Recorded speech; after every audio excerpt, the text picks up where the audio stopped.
Guys जल्दी से बात कर लेते हैं वैभव ग्लोबल के बारे में। आज के दिन अभी 10:30 बजे तक ये 5.71% गिर चुका है और ये जो आप चार्ट देख रहे हैं ये मंथली कैंडल्स का चार्ट है। तो देख सकते हैं कैसी खतरनाक तेजी आई थी कोविड के बाद और उसके बाद जो फॉल आया वो भी खतरनाक आया, ठीक है।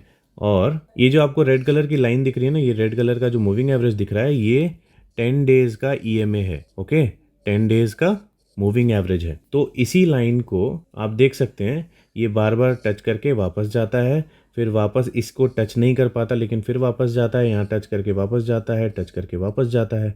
इस लाइन को ये तोड़ नहीं पा रहा, ठीक है। अभी देखिए अगर आप इसमें इन्वेस्टेड हैं या इन्वेस्ट करने की प्लानिंग कर रहे हैं, मेरा सजेशन नहीं है इसमें प्लान करने का, क्योंकि फंडामेंटली टेक्निकली दोनों ही तरीके से ये वीक दिख रहा है। फंडामेंटल हम लोग 2 मिनट में डिस्कस करेंगे। टेक्निकली अगर मान लो आप इसमें इन्वेस्टमेंट करना ही चाह रहे हो, बहुत ज़्यादा बुलिश हो, आप टाइटन में इन्वेस्ट नहीं करके इसी में करना चाह रहे हो, ठीक है, तो उस केस में ये ऐसा मत करना कि अगर इसने 10 डेज के मूविंग एवरेज को ब्रेक कर दिया तो ब्रेक करते ही आप बाई मत कर लेना, ठीक है। इसके बाद में एक 20 डेज का भी मूविंग एवरेज आता है। तो कोई भी स्टॉक क्या होता है 10 डेज के मूविंग एवरेज पे बहुत बार जाता है, लेकिन 20 डेज के मूविंग एवरेज पे बहुत दिन के बाद जाता है। अंडरस्टूड। तो ये भी हो सकता है, मान लो अगर 20 डेज का मूविंग एवरेज कहीं यहाँ बन रहा है तो ये 10 डेज वाले को ब्रेक करके यहाँ 20 डेज वाले मूविंग एवरेज से हो सकता है फिर वापस रिवर्सल नीचे की तरफ ले ले। ऐसा हो सकता है बोल रहा हूँ मैं, ऐसा होगा वो नहीं बोल रहा हूँ।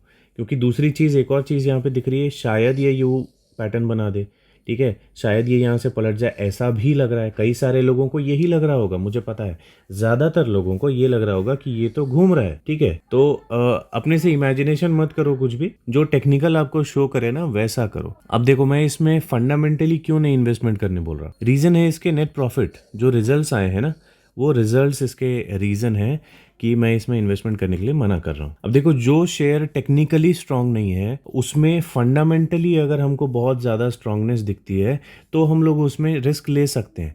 जैसे कि इंडिगो पेंट, उसके प्रॉफिट्स बिल्कुल नीचे नहीं जा रहे। सुमिटोमो केमिकल प्रॉफिट्स बिल्कुल नीचे नहीं जा रहे। तो इन सारे शेयर्स में हम लोग रिस्क ले सकते हैं, लेकिन इस तरह के शेयर में कैसे आप रिस्क लोगे? देखिए ये क्या है, क्वार्टरली नेट प्रॉफिट है। तो अभी इस क्वार्टर का जो रिजल्ट आया है वो क्या है, पिछले क्वार्टर से खराब है, नहीं अच्छा है।